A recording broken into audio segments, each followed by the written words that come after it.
بتبتدي القضية ببلاغ اختفاء. واحدة بتبلغ إن صاحبتها مختفية وإن هما مش عارفين يوصلوا لها. الشرطة لما حققوا في الموضوع لقوا لها فيديو ظاهرة قدام كاميرا جرس الباب بتاع الجيران. كانت ماشية لوحدها، شكلها تايه، هربان، مخطوفة، شكلها مش متظبط. وده لأنه كانت ماشية لوحديها من غير ولا شنطة ولا تليفون، بالليل الساعة 10:22.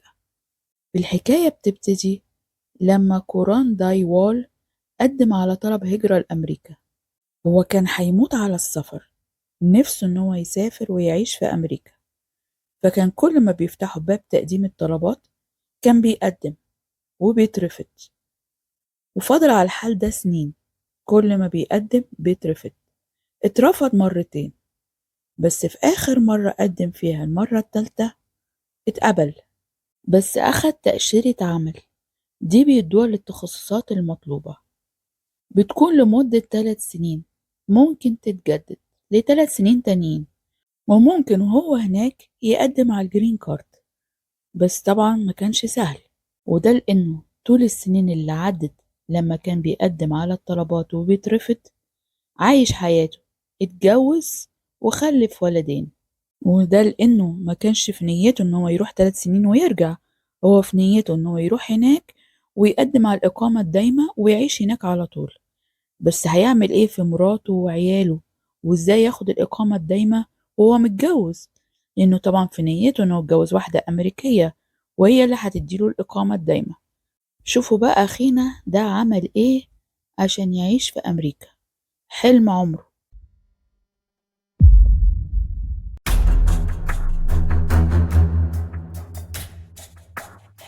هو اسمه كوران دالي وول، مواليد 88، بنجاب، لوديانا، الهند، من عيلة متوسطة الحال. عنده أخ واحد وحيد، اتخرج من هندسة كمبيوتر 2010 واتجوز في 2014. عمره ساعتها كان 26 سنة. اتجوز من سيميران ديب، كان عندها 23 سنة، وكانت فتحة خير عليه. وده لأنه بعد جوازه منها بسنتين بس جاتله التأشيرة وسافر في 2016. بس قبل ما يسافر عمل حاجة عشان يحل المعادلة الصعبة ويقدر أما يسافر يقدم على الجرين كارد ويقدر يتجوز. عرف إن في قاضي في بلد تانية ذمته واسعة، قاضي في محكمة الأسرة، طلب منه إنه يعمله قسيمة طلاق من سيميران ويعتمدها. طب ليه محتاج واحد ما عندوش ذمة؟ وده لأنه هيعمل وثيقة طلاق عشان تبان إن هي متطلقة لكن هو ما طلقهاش، لأنها ما تعرفش أي حاجة ولا قال لها أي حاجة ولا راحت معاه عشان تمضي ولا أي حاجة. وما نساش قبل ما يسافر إنه يترجمها ويعتمدها، بقت وثيقة رسمية معتمدة لكنها مزورة. سافر لنيوجيرسي في 4 سبتمبر 2016 واختار إن هو يعيش بعيد عن الجالية الهندية. اختار حي عايش فيه ناس ملهمش دعوة بحد، كل واحد عايش في حاله، وده هو ده اللي عايزه، محدش يعرف عنه أي حاجة. ولقى شغل واستقر وأموره تمام التمام، وكان بيطمن على مراته والعيال. كل حد كان بيتصل بيهم بالليل على ابليكيشن لمدة نص ساعة، وكل شهر كان بيبعت لها مصاريفها ومصاريف العيال، وهي صابرة ومستنية. خلاها تحلم معاه باليوم إن هما يجوا يجتمعوا مع بعض في أمريكا ويعيشوا عيشة فل. وبعد سنتين من سفره في 2018 نزل أجازة، قعد فيها 9 أيام بس ورجع تاني. كان عايز يلحق قبل فترة إقامته تنتهي يلاقي العروسة عشان يقدر يقدم على الجرين كارد، بما إن هو يعتبر أعزب بقسيمة الطلاق اللي معاه، وعارف إن الإجراءات دي بتاخد وقت. إجراءات اللي هو ياخد الجرين كارد تاخد من سنة لسنتين من وقت ما هو بيقدم عليها. طول الفترة اللي هو قعدها السنتين ما قدرش يوصل للعروسة اللي هتجيب له الجرين كارد، وده لأنه هو عنده قدرة إن هو يفهم الشخص اللي قدامه كويس، ويفهم إذا كان ده مناسب ولا لأ، هيحقق له اللي هو عايزه من غير ما يعمل له مشاكل ولا هيقدر يسيطر عليه. عشان كده اتأخر لغاية ما لقاها. رينيه كالدويل، أمريكية، مواليد 81 أوهايو، أكبر منه ب7 سنين، شغالة في تكنولوجيا المعلومات، مطلقة بعد 3 سنين عشرة، خرجت من الجوازة من غير عيال ومن غير مشاكل، لقت وظيفة أفضل في نيوجيرسي، عشان كده اتنقلت من أوهايو لنيوجيرسي. هي واحدة طيبة حسنة الظن، ما بتشوفش الجانب السيء في البني آدم، بتشوف كل حاجة حلوة فيه، وده زي ما وصفتها صاحبتها المقربة من أيام الكلية، اسمها نادين فولر. فكان سهل عليه إن هو يوقعها في شباكه، وخاصة إنها كان بتدور على علاقة جدية، عايزة تكون أسرة. أول مرة شافوا بعض فيها كان في اجتماع خاص بالشركة، كان في أكتوبر 2019. هي وقتها كان عندها 38 سنة، هو كان عنده 31 سنة. قعدوا يتكلموا مع بعض، كان بيسمع لها أكتر من هو يتكلم، كان بيدرس شخصيتها، يشوف إذا كانت هي مناسبة ولا لأ. قال لها إنه مر بتجربة قبل كده في الهند وخرج منها، بما إنه معاه وثيقة الطلاق فهو كده بقى صريح قدامها، بس طبعا ما قالهاش أي حاجة ولا هي تجربة سابقة ولا حاجة. ومن بعد اليوم ده كان بينهم اتصالات ومكالمات وخروجات، وبعد 3 شهور بس من لقائهم الأول، يعني في يناير 2020، اتطورت العلاقة وبدأوا يقضوا الويك إند مع بعض. وعشان ما يضيعش وقت كتير، في أغسطس من نفس السنة اتنقلت وعاشت معاه. كام شهر كده في إبريل 2021 طلبها للجواز، وفي يونيو اتجوز على طول، ما خدتش وقت منه. الفرح كان بسيط وعلى القد، كان فيه بس 22 شخص، كلهم من أصحابها وأهلها، وده لأنه أهله ما قدروش يجوا، وده بسبب الحظر عشان الكورونا، وده طبعا اللي هو قاله لها مش الحقيقة. مع إنه في الأول لما اتعرف عليها قال لها إن هو شخص صريح ما بيحبش الكذب. طبعا هي صدقته، هتكذبه ليه؟ مفيش مبرر إن هو يكذب. وبقسيمة الطلاق اللي كانت مترجمة ومعتمدة تم الجواز. وبعد الجواز منقطعش علاقته بمراته اللي هي في الهند، وكان بيتصل بيها كل حد زي ما هو متعود، وكان بيقول لمراته ريني الأمريكية إن هو بيتصل بأهله، أبوه وأمه وأخوه. طبعا هي مش فاهمة حاجة، اللغة بيتكلم بلغة هندية، فهو كان مطمن إن هي مش فاهمة حاجة، والأمور مشت على كده، واستمر يبعت لها فلوس مصاريف العيال ومصاريفها الشخصية.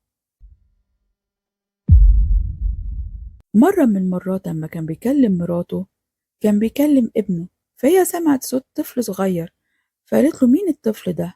قال لها ده ابن أخويا. طبعا أخوه ده ولا متجوز ولا مخلف ولا أي حاجة، ده كان ابنه، بس هو بيعرف يغطي نفسه كويس أوي. هي لاحظت إن تليفونه عليه رقم سري، فقالت له ليه أنت عامل باسورد على تليفونك؟ قال لها دي سياسة الشغل، عشان أسرار العملاء ما تطلعش بره، هما اللي عايزين كده مش أنا. احترمت إخلاصه لشغله وأمانته وصدقته طبعا. وبعد جوازهم ب3 شهور راحت قدمت له طلب عشان ياخد الجرين كارد، لازم هي الزوجة الأمريكية اللي تتقدم بالطلب، ووكلت محامي خاص بشؤون الهجرة عشان يقوم بالإجراءات كلها، ودفعت له كل الأتعاب المطلوبة والمصاريف. من ضمن الأوراق اللي كانت مطلوبة قسيمة الجواز، قسيمة جوازهم هما الاتنين، وقسيمة طلاقه من مراته اللي هي في الهند، وعقد الإيجار المشترك ما بينهم عشان يثبتوا إن هم عايشين مع بعض مش جواز سوري، وعلى الورق عشان هو ياخد الإقامة، وكمان حساباتهم البنكية. وفي يناير 2020 طلبوا مقابلتهم هما الاتنين كل واحد لوحده. سألوهم أسئلة روتينية وشوفوا إذا كان ده جواز سوري ولا جواز شفهي على الورق عشان ياخد هو الإقامة. قالوا له انتوا اتعرفتوا على بعض ازاي، وبتقضوا الأجازة نهاية الأسبوع ازاي، ومين بيعمل شغل البيت، وإذا عايشين مع بعض ولا لأ. الاتنين كانت ردودهم واحدة. وبعد 3 شهور من المقابلة دي جات له الموافقة في 14 مارس 2022، وبعديها بأسبوعين بس كان حاجز 3 تذاكر لمراته وعياله الاتنين، ما ضيعش وقت. ما هي كمان صبرت كتير من 2016 من ساعة ما سافر ل 2022، 6 سنين صابرة ومستحملة ومستنية اليوم اللي هتيجي فيه أمريكا. قدم لهم على تأشيرة سياحة يجوا يتفسحوا، جات لهم الموافقة في مايو، وحجز لهم التذاكر على إنهم يوصلوا يوم 12 يونيو.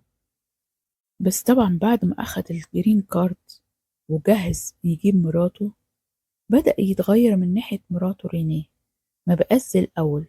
خلاص مش محتاج إن هو يخدعها، أخد منها اللي هو عايزه، فبدأ يظهر على وشه الحقيقي.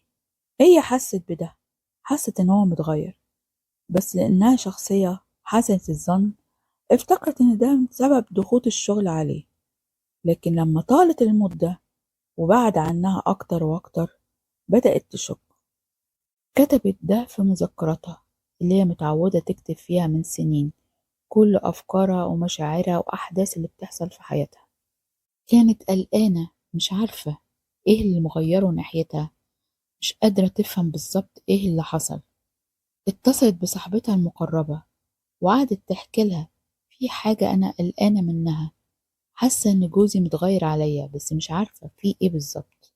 وبالصدفة في يوم حبت تستعمل الكمبيوتر عشان شغلها، لما فتحته لقت فيه صفحة هو كان شغال عليها فاتحها، نسى إن هو يقفلها. الصفحة دي كانت تذاكر الطيران اللي حجز منها ال3 تذاكر لعياله ومراته. لما قرت الأسامي لقت ال3 نفس لقب عيلته. عقلها كان بيودي ويجيب، مش مصدقة، بتكدب عينيها. معقولة دول عياله ودي مراته؟ والأول مرة يسيب باب المكتب مفتوح.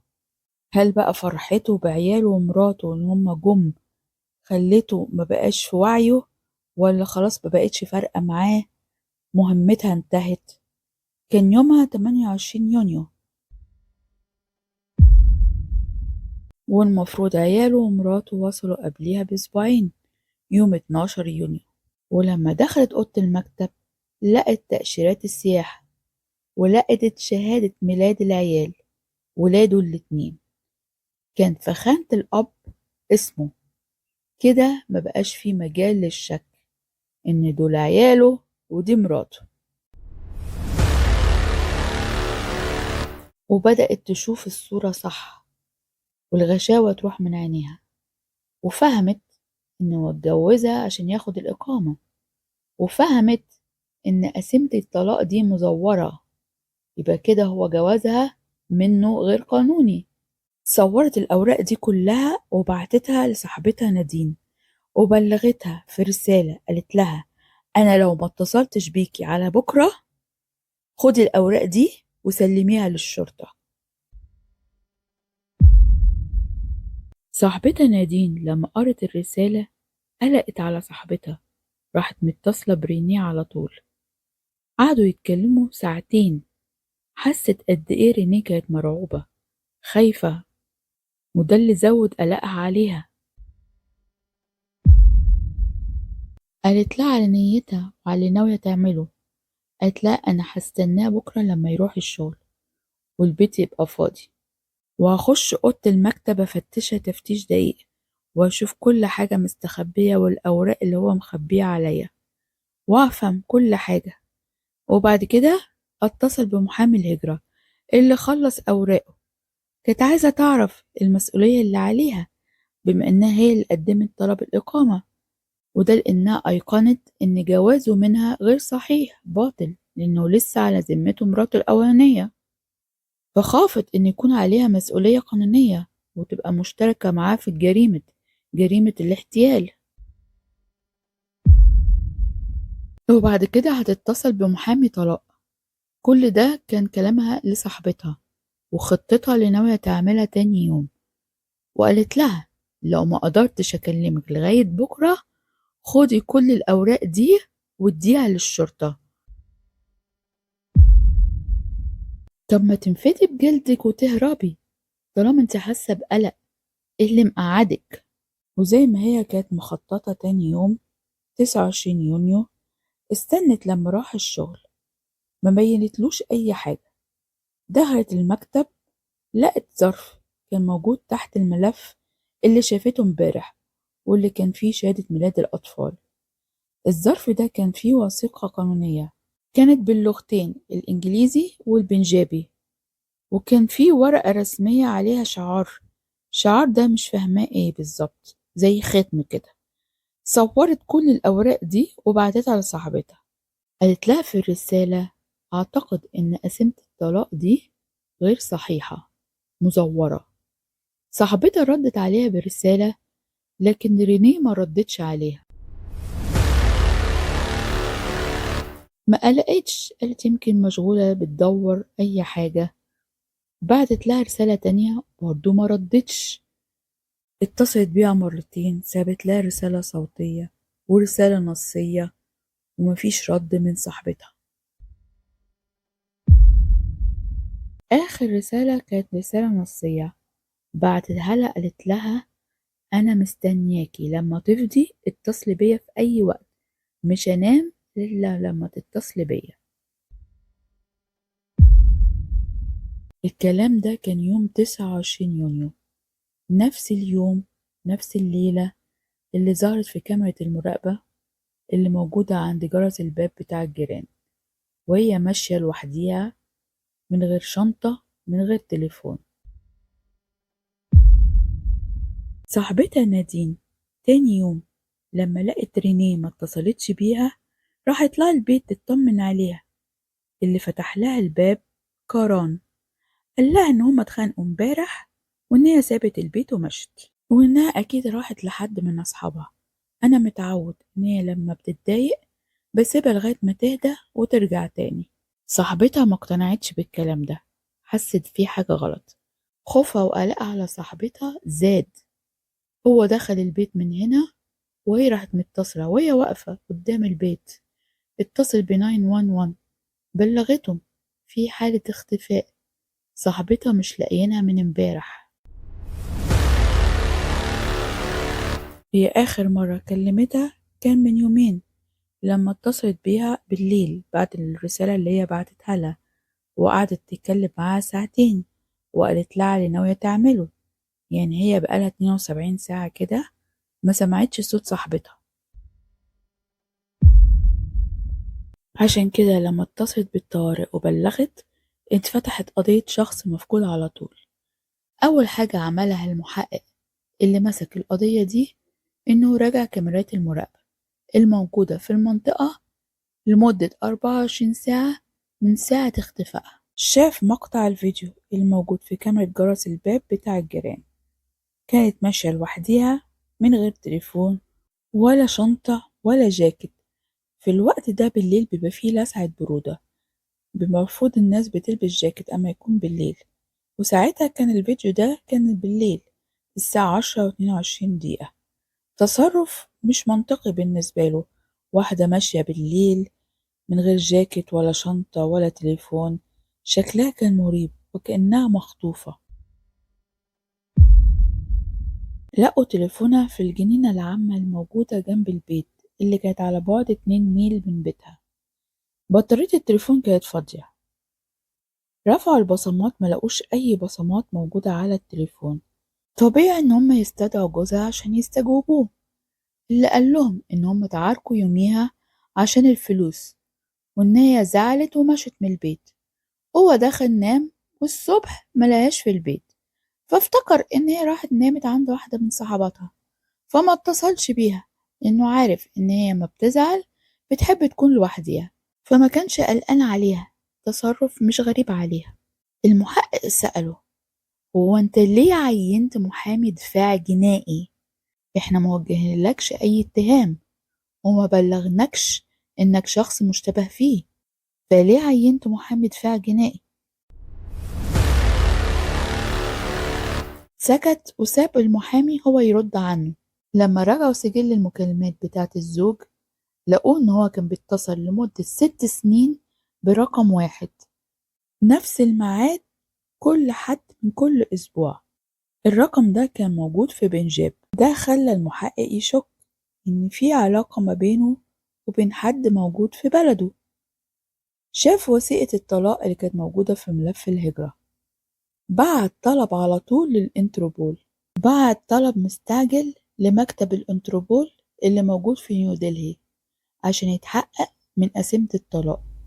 جاله الرد بعد 6 أيام.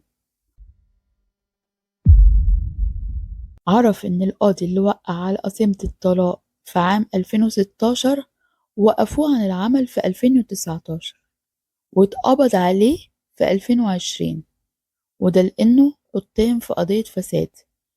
كان متهم في تزوير 46 قسيمة طلاق،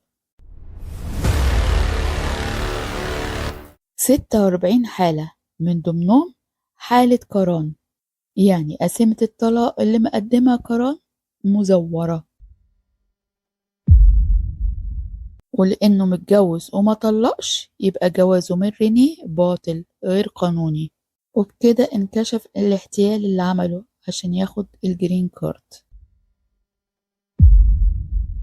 وبكده بقى هو المشتبه الأول والوحيد في القضية دي. وعشان كده رجعوا تحركاته في اليوم ده، يوم 29 يونيو، آخر مرة اتشافت فيها رينيه، وعن طريق أبراج الاتصالات الخاصة بتليفونه حددوا مكانه، كان قريب من مكان تليفونها اللي لقوه. وبعد 17 يوم من آخر مرة اتشافت فيها قدام كاميرا الجيران لقوا رفاتها، كانت موجودة في غابة على بعد 11 ميل من بيتها في مقاطعة موريس. حددوا مكانها من خلال أبراج الاتصالات بتاع التليفون اللي كان موجود هناك ليلة 29 يونيو، نفس المكان اللي لقوها فيه. لما بعتوها للطب الشرعي لقوا تحت ضوافرها آثار حمض نووي. لما طبقوه مع الحمض النووي الخاص بيه اللي كان موجود في ملف الهجرة، هو لما قدم على طلب الجرين كارد أخدوا منه عينة من الحمض النووي وبصمة صوابعه وصورة فوتوغرافية، كلها كانت موجودة في ملف متسجل في قاعدة البيانات الخاصة بالFBI. يعني مش محتاجين إن هم يطلبوا منه إن هم ياخدوا منه عينة حمض نووي، لأنها بالفعل موجودة في الملف بتاعه. يعني اللي عمله كله عشان ياخد الجرين كارد كان هو الدليل على إثبات الجريمة عليه. لما فتشوا البيت لقوا إن في آثار عراك موجودة في البيت. سبب الوفاة إصابة قوية في الراس نتيجة صدمة جامدة. وقت الوفاة يوميها يوم 29 يونيو ما بين الساعة 10:30 الليل. أعتقد إن هما اتخانقوا في البيت، كشفته وقالت له إن هي عرفت الحقيقة، اتعاركوا، طلعت تجري، ظهرت في كاميرا المراقبة، لحقها لغاية الغابة، خلص عليها هناك. تاني يوم كان معاهم أمر بالقبض عليه، راحوا له البيت ملقوهوش في البيت، عمموا عليه، عرفوا إنه موجود في مطار لايبرتي الدولي، كان بيحاول يهرب، لقوه عند مكتب شركة يونايتد ايرلاين. كانت الساعة 46 دقيقة الصبح، كان حاجز لنيو دلهي، ميعاد طيارته الساعة 9:15. كان معاه شنطة واحدة، شنطة صغيرة اللي بياخدها معاه في الطيارة. واضح ان هو كان مستعجل، اهتم ان هو يلم اهم حاجة بالنسبة له، الضروريات، وساب مراته وعياله في الفندق اللي كان حاجزه لهم. اتقبض عليه في المطار، كان مستسلم، ما قالش ولا كلمة. محاميه جاله بعد ساعتين، يعيني على مراته اللي قاعدة في بلد غريبة ما تعرفش فيها حد، معاه عيالين صغيرين. حتى لو هي ما وصلت ما راحلهاش المطار، قال لها خدي تاكسي وروحي الفندق اللي أنا حجزهولك، ولما أشوفك هشرحلك كل حاجة. وبعد يومين راح لها الفندق، قعد معاها 45 دقيقة. بعد صبرها كل السنين دي جالها وقعد معاها 45 دقيقة بس. هي افتكرت إن هو مشغول في شغله. قال لها هو الموضوع معقد شوية، وإنها لازم تصبر كمان معاه، وإن كل حاجة هتبقى تمام، بس موضحلهاش إيه المشكلة وهتصبر قد إيه. ما تعرفش أي حاجة، بيلعب على الناحيتين. واستنيته بعد كده إن هو يجيلها يتصل بيها، لكن مفيش ولا حس ولا خبر. راحت متصلة بيه، كان يومها يوم 29 يونيو، يوم ما ارتكب الجريمة، لكنه ما ردش عليها. جربت واتصلت تاني، تالت، رابع، 4 أيام بتتصل بيه. اتصل بيه 17 مرة، لكنه ما كانش بيرد عليها. كانت هتتجنن، مش عارفة تعمل ايه، معاه عيلين وما عندهاش لغة ومعهاش فلوس، وجوزها سايبها ومش عارفة هو فين، والدنيا متكركبة. بس قبل ما يوصلوا للجثة ويعرفوا إن رينيه خلاص ماتت، وقبل ما يقبضوا عليه، المحقق قدر يوصل لسميران مراته، وده من خلال سجل المكالمات الموجودة على تليفون الزوج كران. راح لها الأوتيل عشان يستجوبها، أخد معاه مترجم، حكالها كل حاجة، وقال لها إن الست التانية اللي متجوزة جوزك مفقودة ومحدش عارف فين هي، وإن كوران جوزك مشتبه بيه. سمران ردت قالت له هو طلقها، هو قال لي إن هو طلقها، وإن هو اتجوزها بس على الورق عشان ياخد التأشيرة، وإن أنا مراته الحقيقية. سألت المحقق، قالت له هي الست دي عايشة؟ قال لها إحنا لغاية دلوقتي ما نعرفش هي فين. ده ما كانش المرة الوحيدة اللي استجوبوا فيها سميران، استجوبوها بعد كده 4 مرات في خلال أسبوعين بس، اللي اتأكدوا إن هي ملهاش دعوة بحاجة وما عندهاش فكرة عن أي حاجة خالص، وإنه كان بيكذب عليها زي ما كان بيكذب على رينيه. خدع الاتنين، ما وجهلهاش أي تهمة لأنها ملهاش دعوة بأي حاجة. وفي أغسطس أخدت عيالها ورجعت بلدها، زي ما راحت زي ما جت. أول جلسات المحاكمة كانت في مارس 23 في ولاية نيو جيرسي. كل الأدلة كانت ضده: الحمض النووي تحت ضوافرها، تليفونها اللي كان موجود قرب المكان اللي لقوها فيه، وفي كمان دليل ضده: هروبه للمطار بعد 18 ساعة بس من ظهور نتيجة تحليل الحمض النووي.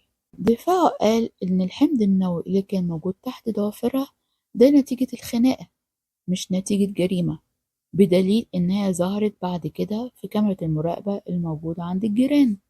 وكمان قال إن مفيش دليل فين وإزاي ماتت. أما مساعد المدعي العام قال إنه ما قتلهاش في لحظة غضب، لكن لما اكتشفت الخدعة اللي هو عملها وحس إن هي هتهد كل اللي بناه، عشان كده قرر إن هو يسكتها.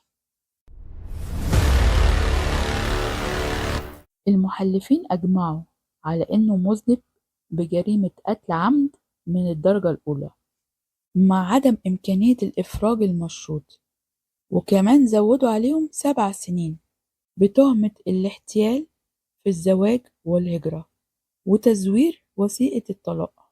يبقى المجموع 35 سنة، وبكده أخد الإقامة الدايمة في السجن، واتحققت له أمانيه إنه يعيش في أمريكا.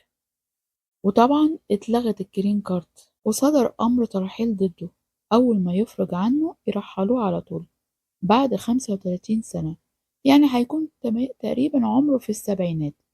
وطبعا اتوقف عن العمل. كل ده جريمة وتزوير واحتيال ونصب، وكل ده عشان أعيش في أمريكا. مش هقولكوا زي كل مرة عايزة أسمع رأيكم لأن ما بسمعش. المرة دي الجديد ممكن تقولولي انتوا بتسمعوني من أي بلد، وأشوفكوا على خير في قضية جديدة. سلام.